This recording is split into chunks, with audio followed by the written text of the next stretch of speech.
नेहा क्या कर रही है? क्या कर रही है? मैं नया गीत लिख रही हूँ। नया गीत किस विषय पर है? बहुत सारा विषय मैंने इसमें इंक्लूड किया हुआ है, कोई एक विषय पे नहीं है।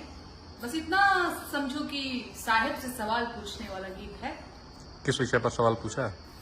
कोरोना के विषय पर सवाल पूछा है मैंने, पुलवामा से संबंधित सवाल पूछे हैं मैंने, ये जो हिंदू मुसलमान लड़ाइयां हो रही हैं उस पे सवाल पूछा है। सुना दोगी क्या? 2-4 लाइन? ठीक है, दो लाइन ही सुनाऊंगी। 2 लाइन सुनाओ। बाकी सारा गीत सुनने के लिए YouTube पे जाना पड़ेगा। 2 लाइन सुनाती हूँ। अरे 2014 में साहेब आइले जी, नौकरी के वादा करके गइले जी।